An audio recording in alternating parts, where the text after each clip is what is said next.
ഗുരുർബ്രഹ്മാ ഗുരുർവിഷ്ണുഃ ഗുരുർദേവോ മഹേശ്വരഃ ഗുരുസാക്ഷാത് പരം ബ്രഹ്മ തസ്മൈ ശ്രീ ഗുരവേ നമഃ. ഓം സദാശിവസമാരംഭാം ശങ്കരാചാര്യമധ്യമാം അസ്മദാചാര്യപര്യന്താം വന്ദേ ഗുരുപരമ്പരാം. അന്നപൂർണ അഷ്ടകം എന്നും പേരുള്ള അന്നപൂർണ സ്തോത്രമാണ് നമ്മൾ ശ്രദ്ധിക്കുന്നത്. അതിലെ ഒന്നാം ശ്ലോകം നിത്യാനന്ദകരിയും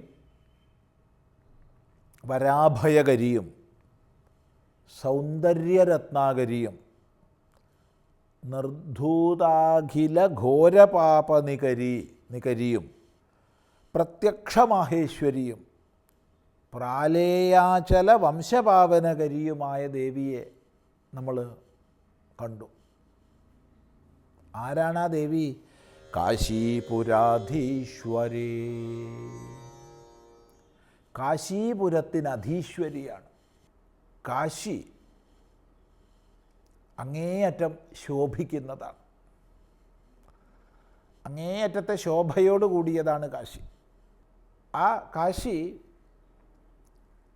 ഭാരതാംബയുടെ ഹൃദയസ്ഥാനമാണ്. എപ്പോഴാണോ നമ്മൾ കന്യാകുമാരിയെ മൂലാധാരവും കൈലാസത്തെ സഹസ്രാരവുമായി ഭാരതത്തിൻ്റെ ഒരു മേരുദണ്ഡം കൽപ്പിക്കുന്നത്, ആ സമയത്ത് ഹൃദയസ്ഥാനമാണ് കാശി. അങ്ങനെയുള്ള കാശീപുരത്തിൻ്റെ അധീശ്വരിയാണ്.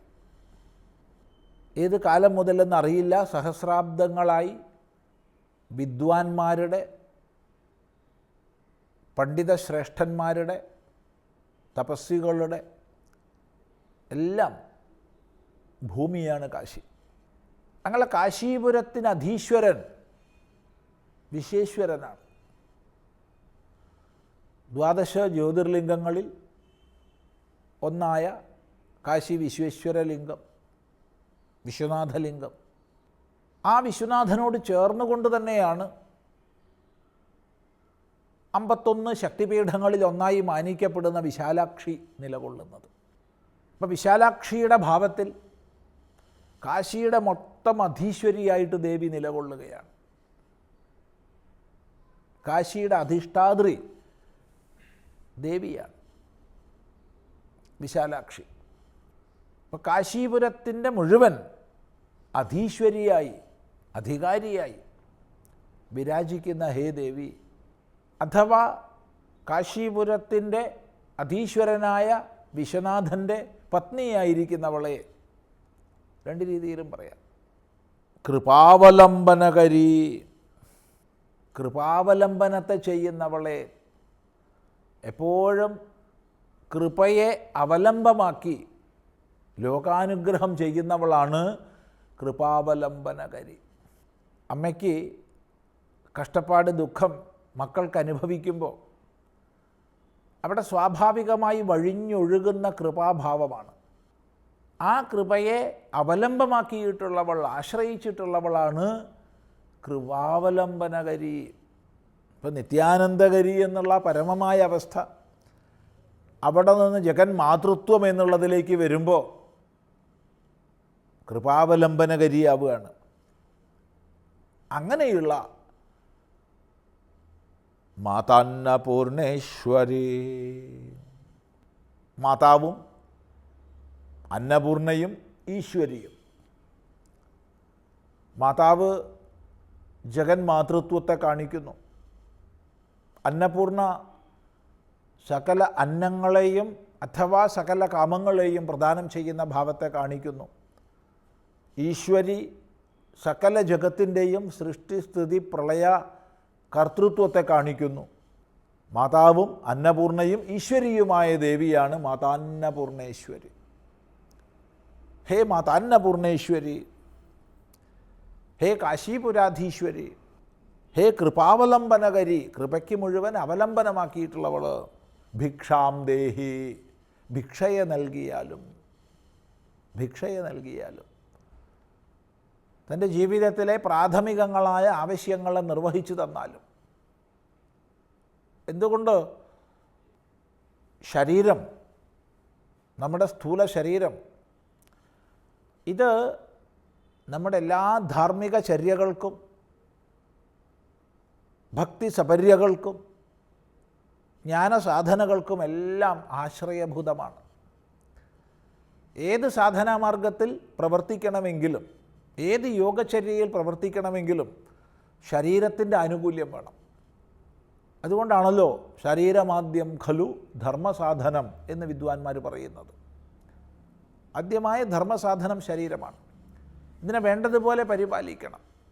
അങ്ങനെ പരിപാലിക്കപ്പെടണമെങ്കിൽ ഭക്ഷണം തുടങ്ങിയവ യഥാസമയം നൽകണം, യഥാമാത്രയിൽ നൽകണം. കുട്ടി അമ്മയോടല്ലാതെ ആരോടാണ് പറയുക? അതുകൊണ്ട് സാക്ഷാൽ പാർവതീദേവിയെ അമ്മയായി കാണുന്ന സാധകൻ ആർക്ക് പാർവതി മാതാവും പരമശിവൻ പിതാവുമാണോ, ആർക്ക് ത്രിഭുവനം മുഴുവൻ കുടുംബമാണോ, അയാൾക്ക് വിശപ്പ് ദാഹം തുടങ്ങിയവ വരുമ്പോൾ, അയാൾക്ക് ഭയം ശോകം തുടങ്ങിയവ വരുമ്പോൾ അമ്മയോടല്ലാതെ ആരോടാണ് പറയാൻ? അതുകൊണ്ട് ഭിക്ഷാം ദേഹി എന്ന് പറയുന്നതിൽ അതൊരു സകാമ പ്രാർത്ഥനയാണെന്ന് തള്ളിക്കളയേണ്ടതില്ല. സർവദ്വന്ദ്വഭാവങ്ങൾക്കും ഉപരിയുള്ള അദ്വൈത പ്രതിഷ്ഠനായ വിജ്ഞാനി സ്തുതിക്കുന്നില്ലല്ലോ. ഇവിടെ സ്തുതിക്കേണ്ട ആവശ്യമില്ലല്ലോ. ഇവിടെ സ്തുതിക്കോട്ട് സംഗതിയുമില്ല. എന്നാൽ ആ പരമാചാര്യൻ ലോകസാമാന്യ നിലയിലേക്ക് ഇറങ്ങി വന്ന് താൻ കടന്നു വന്ന സാധക ജീവിതത്തിൽ താൻ തന്നെ അനുഭവിച്ച ആ സാധകഭാവത്തിലിരുന്ന് സാധകർക്ക് ഉപകാരം ചെയ്യാൻ വേണ്ടിയിട്ടാണ് ഈ കൃതിയെ വിരചിക്കുന്നത്. ഇവിടുത്തെ പ്രാർത്ഥന തനിക്ക് വേണ്ടിയല്ല, അത് സാധകർക്ക് വേണ്ടിയാണ്.